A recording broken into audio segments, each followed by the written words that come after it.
अब जो है वर्ण की बात आती है। वर्ण का अर्थ होता है, वर्ण का दो प्रकार का अर्थ होता है प्रधान रूप से। एक वर्ण का अर्थ होता है रंग, यानी कि कृष्ण वर्ण, श्याम वर्ण, श्वेत वर्ण, पीत वर्ण, ये सब क्या हो गए? वर्ण। वर्ण का अर्थ हो गया रंग, क्योंकि श्वेत वर्ण, तो श्वेत वर्ण माने सफेद कलर, सफेद रंग। तो रंग का माने यहाँ पर वर्ण का अर्थ क्या हो गया? रंग हो गया। एक वर्ण का अर्थ घाव से भी, घाव के परिप्रेक्ष्य में भी लिया जाता है। और यहाँ पर जो वर्ण की बात है वो उसी वर्ण की बात है जो भगवत गीता के चौथे अध्याय के 13वें श्लोक में कहा गया।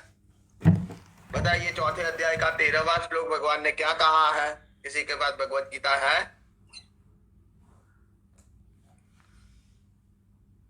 चौथे अध्याय का 13वां श्लोक।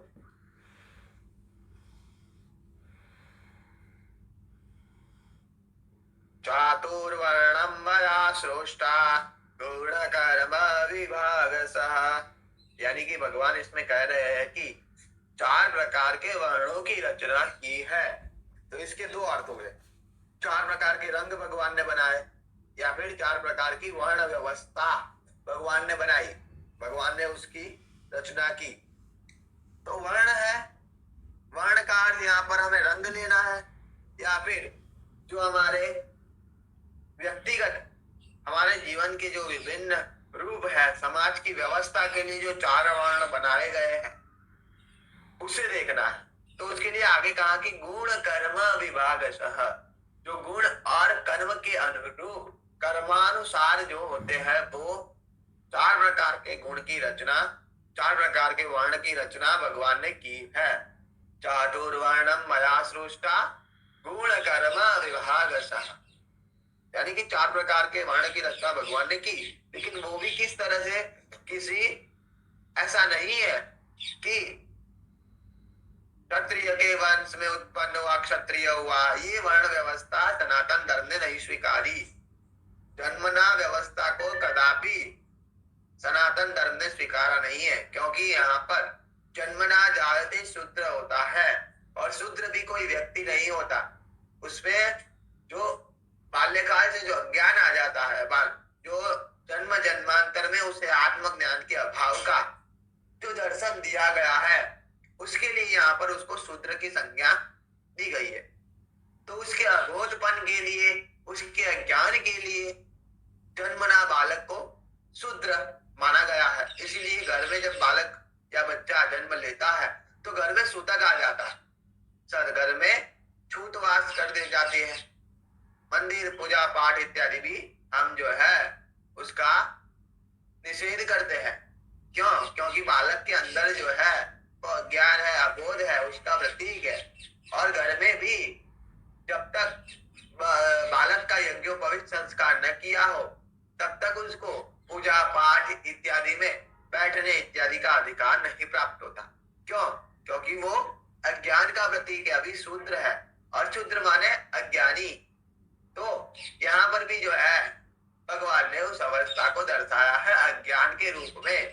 तो इसलिए शनि जो कि सूर्य के आत्मज्ञान के अभाव का कारण है, क्योंकि आत्मा से सर्वथा विपरीत है।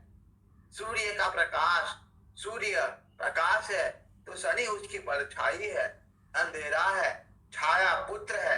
इसलिए उसको अज्ञान के प्रतीक होने से शनि का वर्ण जो है वो शूद्र हो गया। और इस वर्ण, इसको हम ज्योतिष के परिप्रेक्ष्य में भी बहुत ही सटीकता से उसको जान सकते हैं। सूर्य पिता है जो क्षत्रिय माना गया है इस ग्रहों की वर्ण व्यवस्था में, और उसका पुत्र जो शनि है वो शूद्र माना गया, जबकि दोनों पिता पुत्र है। अगर जन्मना व्यवस्था सनातन धर्म ने या वेदों ने स्वीकारी होती तो यहाँ पर स्पष्ट रूप से हमें ये देखने को कदापि नहीं मिलता कि पिता क्षत्रिय है और उसका पुत्र सूर्य शूद्र वर्ण की कक्षा में उसको रखा गया है। ये स्पष्ट निर्देश है कि वेदों ने, सनातन धर्म ने जन्मना वर्ण व्यवस्था को कदापि स्वीकारा नहीं है। जो गुण कर्म विभाग सा व्यवस्था है जिसके बारे में भगवान ने बात की है, जो स्मृति का ही भगवान पुनरावर्तन कर रहे हैं। उसी मनुस्मृति का भी श्लोक है, जन्मना जायते शूद्र संस्कारात् द्विज उच्यते वेद पाठात् भवेत् विप्र ब्रह्म जानाति ब्राह्मणः,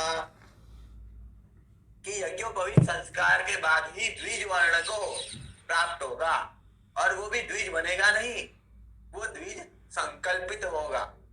क्योंकि द्विज शब्द की का अर्थ हुआ तो द्विजन्मना जायते इति द्विज, और द्विज कहते हैं चिड़िया के बच्चे को। चिड़िया के बच्चे को जो है, जो अंडे में रहता है, उसको चिड़िया के बच्चे को ही द्विज कहा जाता है, क्योंकि वो 2 बार जन्म लेता है।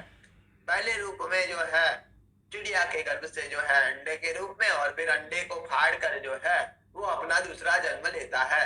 तो उसका जन्म जो है यूं एक प्रकार से 2 प्रकार से हुआ, तो इसलिए चिड़िया के बच्चे को भी द्विज कहा गया है। तो उसी तरह जो है जो 2 प्रकार का जन्म ले, यानी कि इस पृथ्वी रूपी पूरे अंडाकार जो अंडा है उसमें से भी, उस ब्रह्म रंध्र से भी जो निकल कर बाहर आ पाए, जो ब्रह्मांड से प्रकट होकर अपना ज्योतिर्मय आभा अनंत आकाश में अनंत की राह के लिए सदा सदा के लिए वो विलीन करे, वही सही मायने में द्विज है। वो तो दूसरा जन्म लेगा तभी हो पाएगा, लेकिन यज्ञोपवीत संस्कार के बाद वो संकल्प लेता है कि मैं द्विज बन के दिखाऊंगा, इसलिए उसको इस संकल्प के आधार पर उसको द्विज घोषित किया जाता है। तो ये द्विज की वर्ण, और द्विज के बाद जो जीव होता है वो ज्ञानार्जन करता है, और ज्ञानार्जन को ही सही मायने में धनार्जन माना गया है, क्योंकि बाह्य भौतिक धन तो क्षण भंगुर है, जबकि विद्या का धन जो है वो आपका जन्म जन्मांतर का धन है, जन्म जन्म जन्मांतर का अर्जित धन है। और वो भी विद्या कैसी, जो हमें मुक्ति दिलाने वाली हो, वही विद्या जो है वो हमारे जन्म जन्मांतर के धन का संचय है। तो इसीलिए विद्या का धन ही सर्वोपरि माना गया है।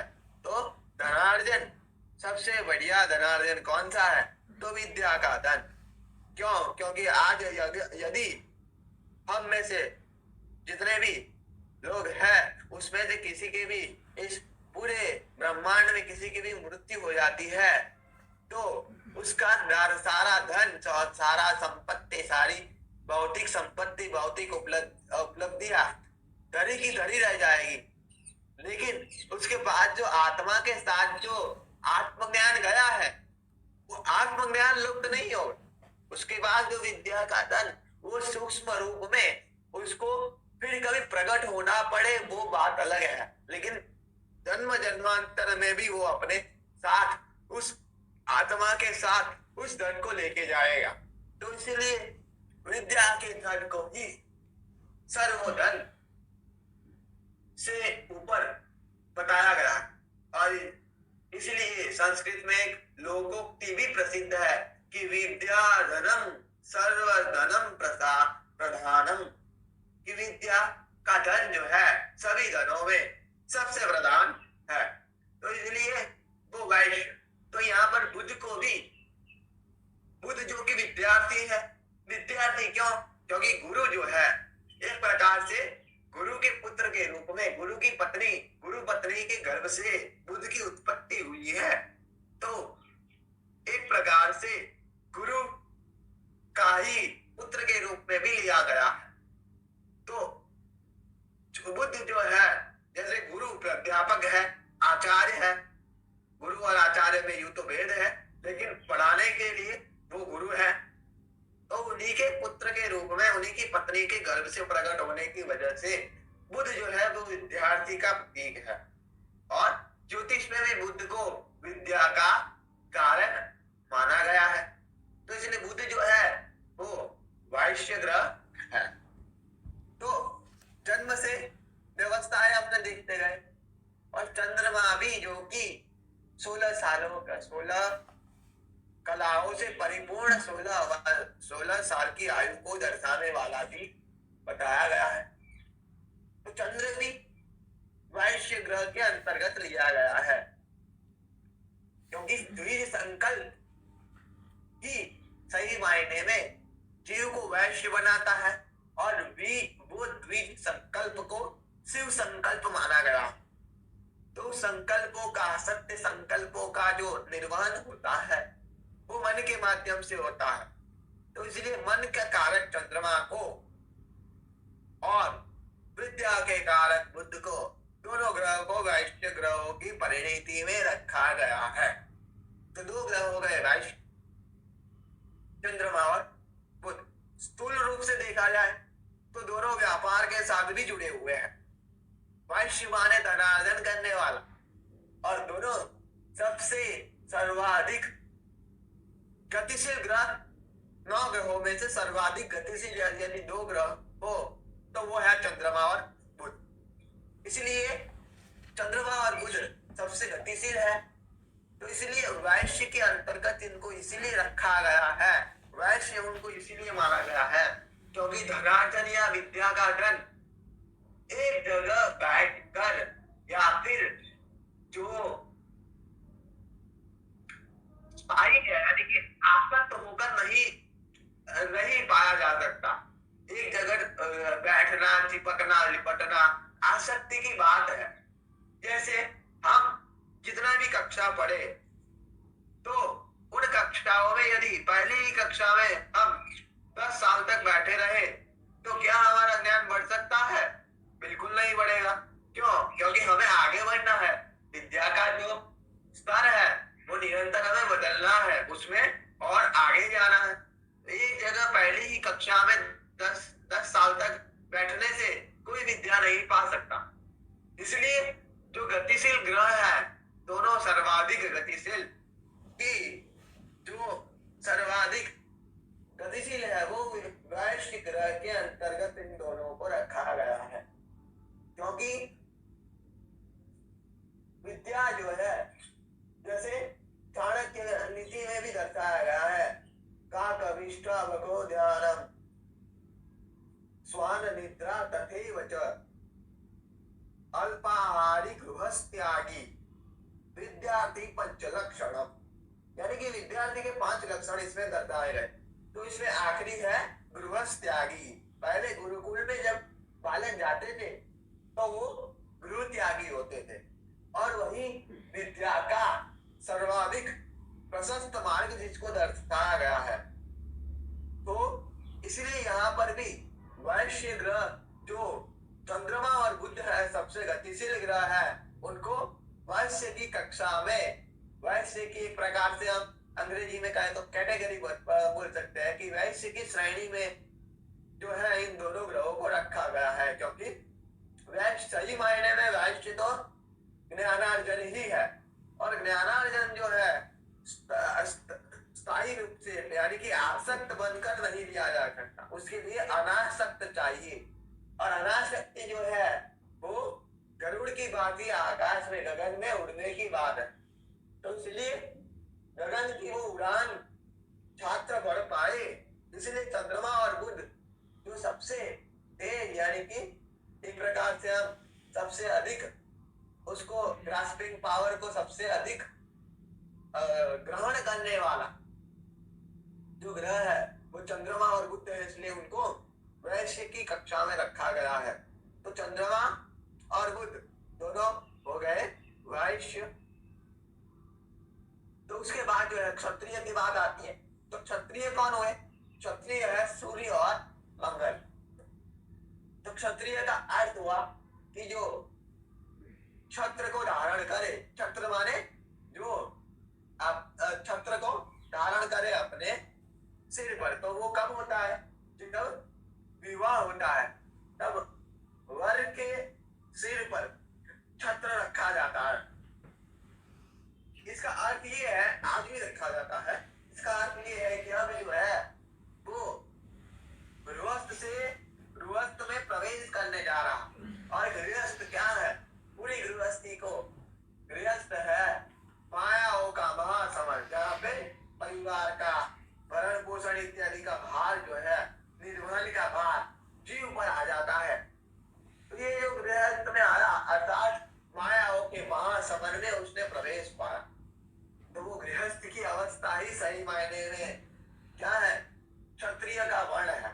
तो इसलिए जीवन में कक्षा दर कक्षा हमारा भी वर्ण जो है बढ़ता रहता है। जन्म हुआ तो शूद्र, अज्ञान है, हमें किसी भी चीज का ज्ञान नहीं है, तो इसलिए वो अज्ञान के वशीभूत होने से हम जो है वो शूद्र का है। और शूद्र का कार्य भी क्या बताया गया, सेवा।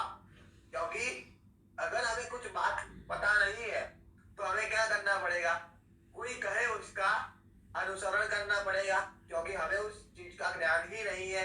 तो ज्ञानाभाव में, ज्ञान के अभाव में हमारा धर्म क्या हो जाता है, हमारा धर्म ये हो जाता है कि हम किसी के दिखाए हुए मार्ग पर, किसी के बताए हुए कार्य का उसको आत्मसात करें।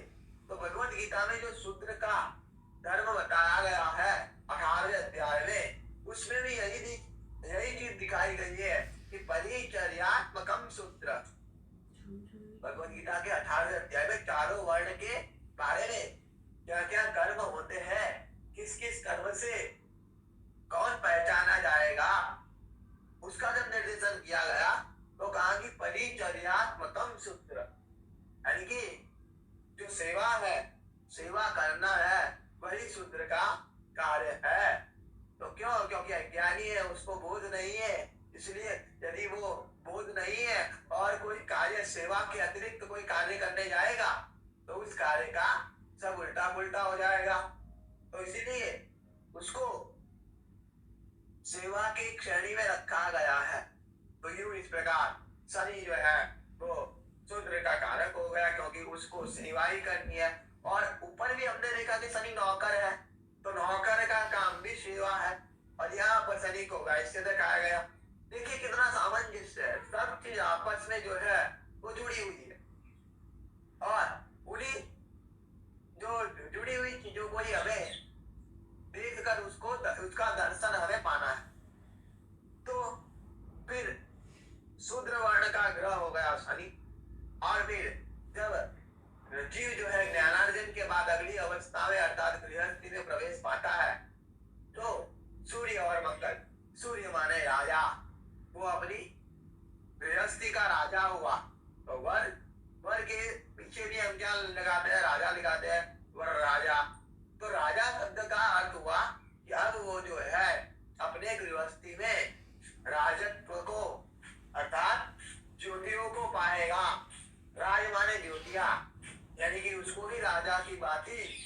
इस प्रकार राजा का धर्म है अपनी प्रजा का निर्वहन करना, बिना किसी आशा के, बिना किसी लोभ लालच के, और बिना किसी प्रतिफल के।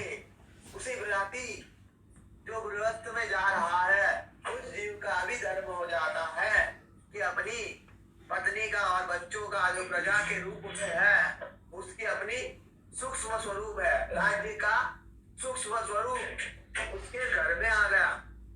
राज्य की पूरी इस प्रकार वो प्रजा का निर्वहन करता है, उसको पूरी परिवार का निर्वहन करने का भार अब उस पे आ गया है, और उसको किसी प्रतिफल की आशा नहीं चाहिए।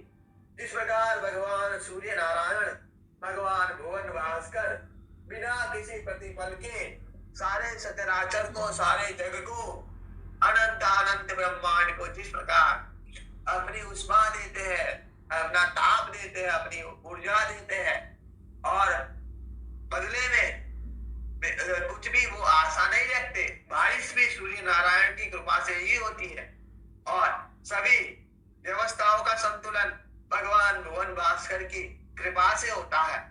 तो उन सबका भगवान भुवन भास्कर ने प्रतिफल कोई मांगा? बिल्कुल नहीं मांगा। तो इसलिए उन्हीं की भांति जो अपनी गृहस्थी में भी जो बिना किसी प्रतिफल के अपने कर्तव्य कर्म का निर्वहन करे, सारी प्रजा का अर्थात प्रजा यानी कि परिवार, परिवार का निर्वहन करे, वो सूर्य जो है वो राजवंशी हो गया, राजा हो गया।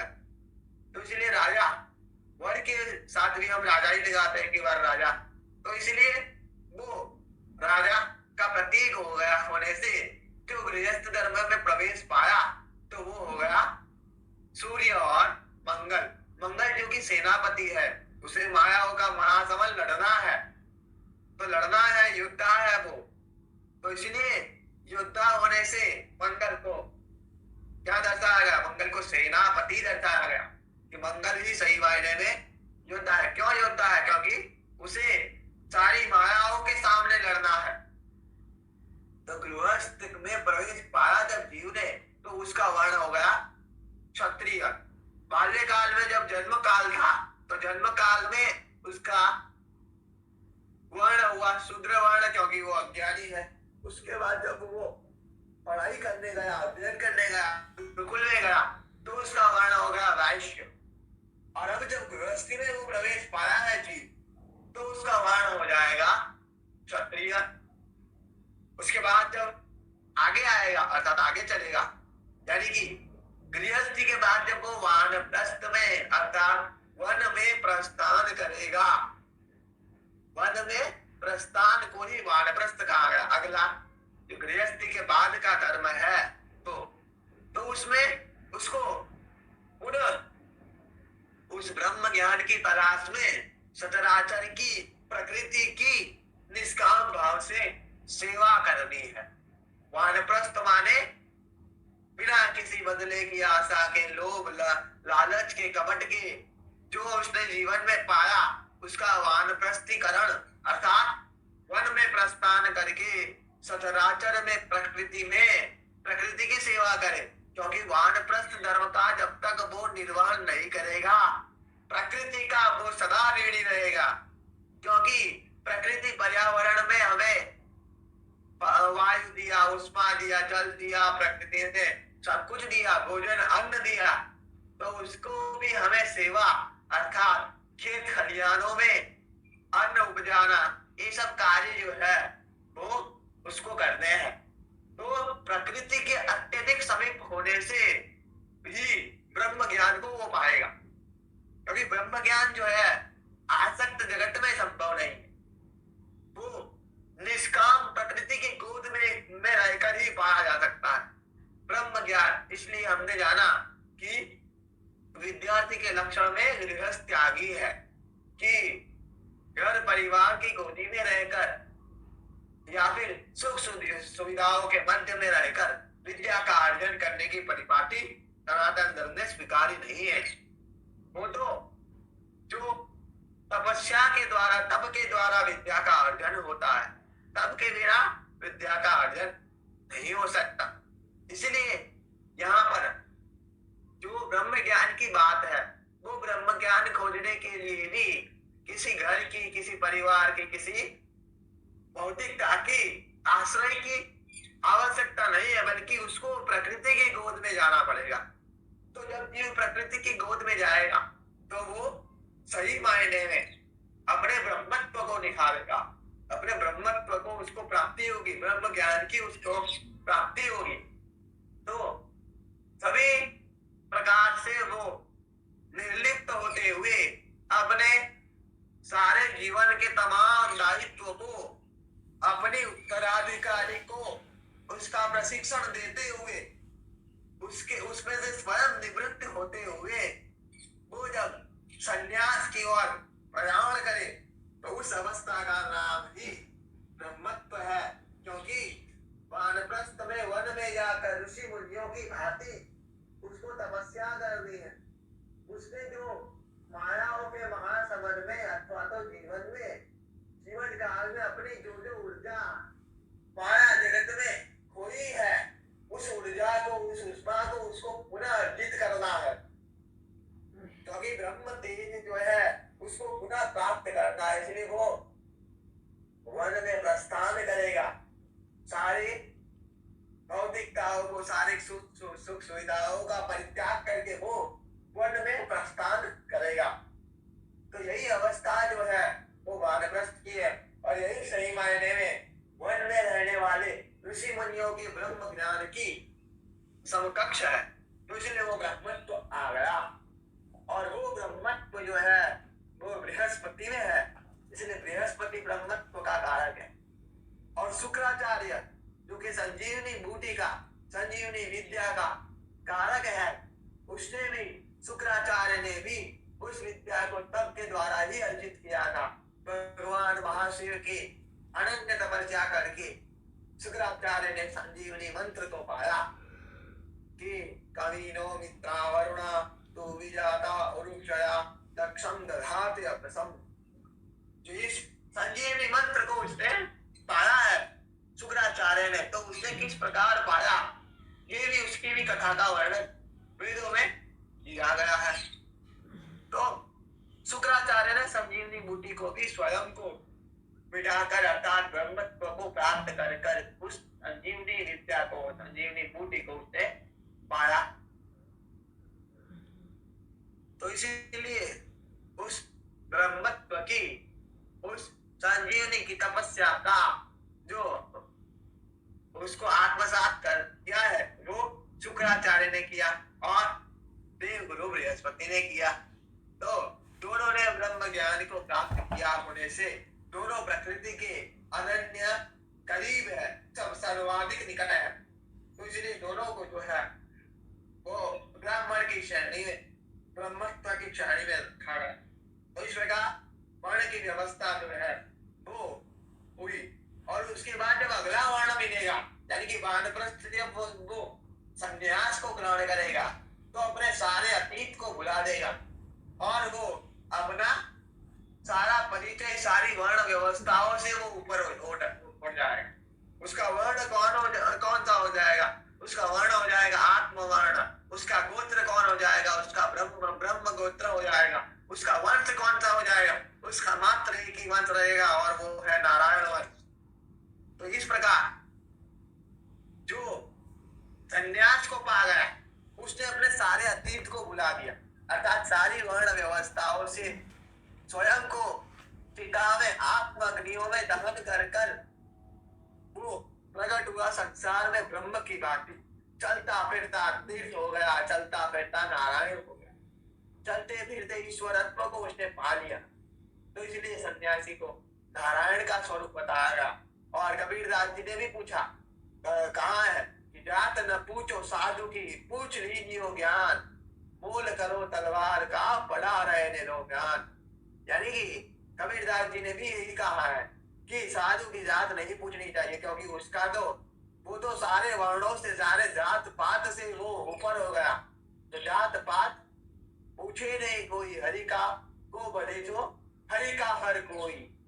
ऐसी बात है कि जो संन्यास को प्राप्त हो गया, अर्थात जितने स्वयं की भी चिता जला दी, सारे ब्रह्मों की, सारी भौतिकताओं की, सारी लौकिकताओं की चिता जिसने आत्म अग्नियों में जला दी, उसका फिर वर्ण कौन सा शेष रह जाएगा? तो वो सन्यासी नकुल हो जाएगा, अर्थात कुल परंपराओं को से ऊपर उठकर नकुल बन जाएगा। उससे तो वही नकुल वास्तव में सन्यासी है, जो ज्ञान स्वरूप है, ज्ञान मूर्ति है और चलते फिरते ईश्वर का, धरती के ईश्वर का रूप है। अपने सारे छल कपट मिथ्या अभिमान को, उसने ब्रह्मों को, अपने आसक्त भावों को अपनी आत्म अग्नियों में जला दिया, स्वयं को भी एक चिता में जला दिया। निरंतर जल रहा है जो अपनी आत्म अग्नियों में, इसलिए उसने ज्वाला के वस्त्र को धारण कर लिया कि वो निरंतर दहक रहा है। ज्वाला के वस्त्र उसने पहने हैं, तो निरंतर जल रहा है, तप रहा है, निरंतर अपने स्वरूप को मिटा रहा है। तो ज्वालाओं के वस्त्र को पहने हुए वो सन्यासी चलते फिरते ईश्वर की बात नकुल बन गया। तो इसलिए उसका कोई कुल परंपरा वर्ण व्यवस्था उसकी रह जाएगी नहीं। तो इसलिए इस प्रकार ग्रहों की वर्ण व्यवस्थाओं में भी शनि जो कि अज्ञान का कारक है, सूर्य के आत्मज्ञान से विपरीत परछाई का, अंधेरे का, अज्ञान का कारक है, इसलिए उसको शूद्र बताया गया। उसके बाद चंद्रमा और बुध जो कि वैश्य है और दोनों यात्रियों के रूप में, यात्री के रूप में भी दर्शाया गया। सर्वाधिक चंचल होने से वैश्य के रूप में जो घूमना फिरना या परिभ्रमण की बात है वो व्यापार में आएगा, वाणिज्य, व्यापार या वाणिज्य इत्यादि में आएगा। तो इसलिए स्थूल रूप से भी उन दोनों को वैश्य ग्रहों की कक्षा में रखा गया है। तदनंतर देखिए तो उसके बाद सूर्य और मंगल। तो सूर्य माने राजा, उसने राजत्व को अपने गृहस्थी को धारण किया तो वो राजा हो गया, तो राजा इसलिए क्षत्रिय हो गया। क्षत्रिय वर्ण में उसने छत्र को धारण किया। राजा जिस प्रकार छत्र को सदा चलाए रखता है, गृहस्थ ने भी मंडप में जाकर उस छत्र को धारण किया, इसलिए वो क्षत्रिय बना। छत्र भी क्षत्रिय शब्द बना है। और एक शब्द जो है वो नक्षत्र है।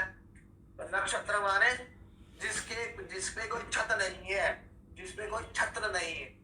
नक्षत्र यानी कि हमारे ऊपर जो आकाश की छत है, लेकिन नक्षत्र ग्रहों नक्षत्र जो है उसके ऊपर कौन सी छत है, तो इसलिए उनको नक्षत्र की संज्ञा प्रदान की गई है। अलग अलग परिभाषाएं मिल सकती है आपको। नक्षरती जिसका कभी क्षरण नहीं होता, लेकिन उन्हीं अनेक परिभाषाओं में एक परिभाषा है। तो इसलिए उसने छत्र को धारण किया, इसलिए वो क्षत्रिय बन गया। उसके बाद ग्रहों का वर्ण जो है इस प्रकार निर्धारित किया गया है। इसमें कोई किसी को कोई प्रश्न हो तो पूछिए।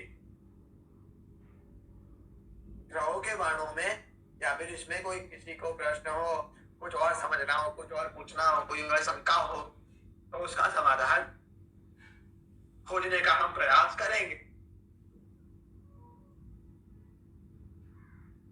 नहीं है कोई प्रश्न तो बता दीजिए। अब आप बताइए कौन कौन से वर्णों ग्रहों का कौन कौन सा वर्ण है।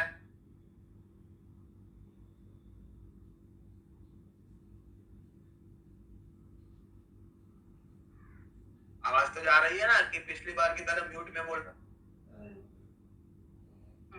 शनि का शूद्र, चंद्र और बुध का वैश्य, सूर्य और मंगल का क्षत्रिय और गुरु और शुक्र का ब्रह्म। आप फटाफट बता दीजिए थोड़ा।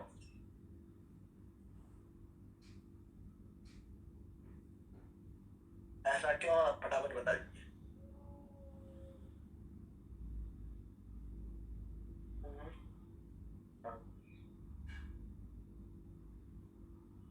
नहीं बताना। शनि का वर्ण शूद्र है। जो है क्योंकि शूद्र माने जो ज्ञान ना हो, जो अज्ञानी हो, उसे शूद्र कहते हैं।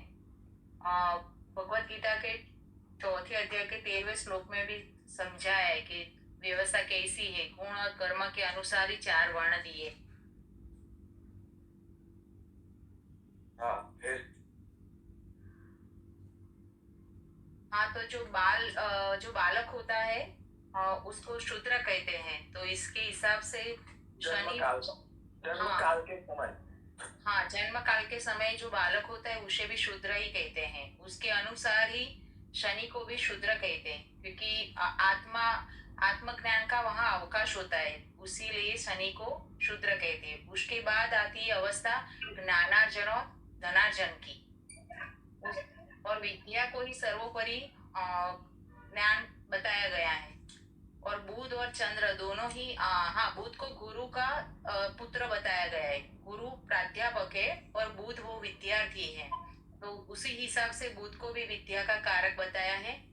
और चंद्र और बुध दोनों ही फास्ट मूविंग प्लेनेट है, उसकी वजह से जो चंद्र है वो 16 कला से परिपूर्ण होता है, 16 वर्ष की आयुष दर्शाता है। उसकी वजह से ही सूर्य और चंद्र और बुध को वैश्य दर्शाया गया है। और ये स्थूल रूप से देखा जाए तो चंद्र और बुध दोनों ही व्यापार के साथ जुड़े हुए, वो गतिशील है, इसीलिए वैश्य में इसको सम्मिलित किया गया है। उसके बाद आता है क्षत्रिय। तो क्षत्रिय का मतलब है जो अपने माथे पर विवाह के वक्त जो छत्र रखते हैं उसे क्षत्रिय बोलते हैं। तो उसी हिसाब से सूर्य और मंगल को क्षत्रिय समझा गया है। जो गृहस्थ में प्रवेश करते हैं उसे क्षत्रिय बोलते हैं। इसके हिसाब से मायाओं का जो महासमर में प्रवेश होता है उसकी वजह से दोनों ग्रहों को क्षत्रिय बोला है। और उसके बाद आता है गुरु और शुक्र, उनको विप्र में सम्मिलित किया गया है। विप्र में विप्र और ब्राह्मण एक नहीं है। इन्होंने उन्होंने बोला विप्र में सम्मिलित गया, लेकिन विप्र और ब्राह्मण एक नहीं है। विप्र भी अलग है, ब्राह्मण भी अलग है, द्विज भी अलग है। हाँ, तो उसका डिफरेंट क्या है? क्योंकि बृहद पाराशर होरा शास्त्र में तो विप्र ही बोला है। विप्र का अर्थ जो है वो वि माने विगत और प्र माने प्राथमिकता, यानी कि जो समस्त प्राथमिकताओं से विगत हो गया वो है विप्र। जैसे इसकी परिभाषा के लिए जो हमने आरंभ में जो परिभाषा देखी कि जन्मनादायति शूद्र संस्कारात् द्विज उच्यते, यानी कि संस्कार, जब उसका यज्ञोपवीत संस्कार हुआ तब उस बालक को द्विज बताया गया, द्विज घोषित किया गया, द्विज कहा गया। और फिर जब उसने वेदों का अध्ययन किया, वेदों का अध्ययन किया, वेद का पाठ किया, तो कहा कि वेद पाठाद भवेद विप्र, वेदों के पाठ से वो विप्र बना, वो विप्र हुआ। और अंत में कहा कि ब्रह्म जानाति ब्राह्मण।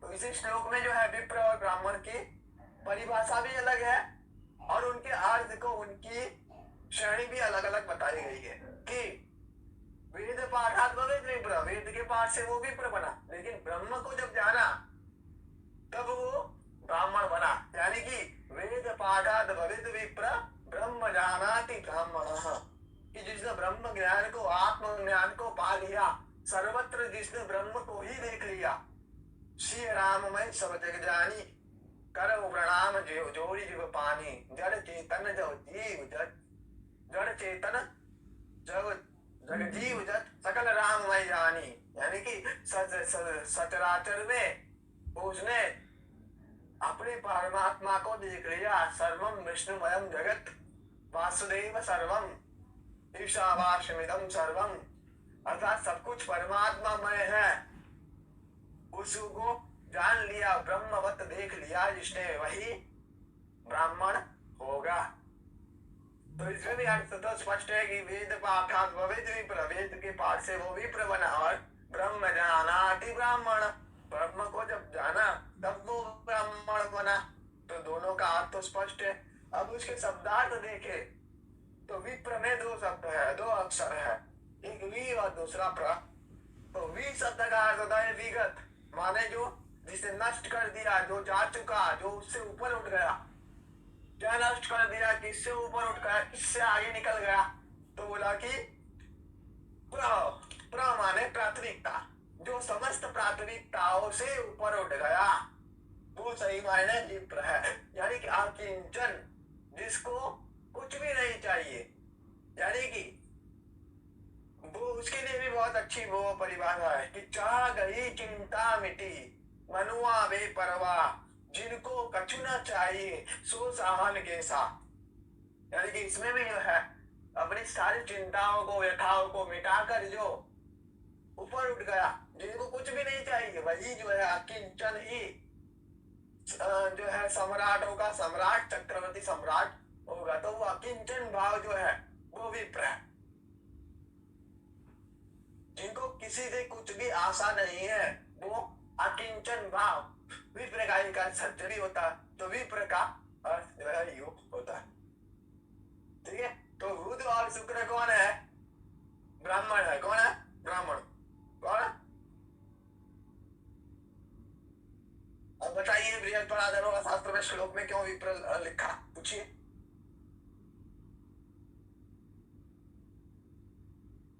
पूछिए, नहीं पूछना, ठीक है।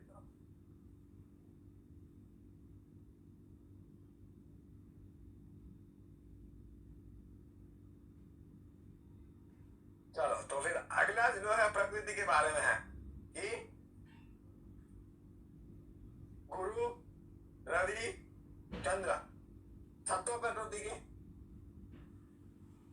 बुध शुक्र रजो प्रकृति के, मंगल और शनि तमो प्रकृति के। इसको हम अगले सत्र में रखेंगे क्योंकि फिर इसका विस्तार नहीं हो पाएगा। अगर किसी को इसमें कुछ पूछना हो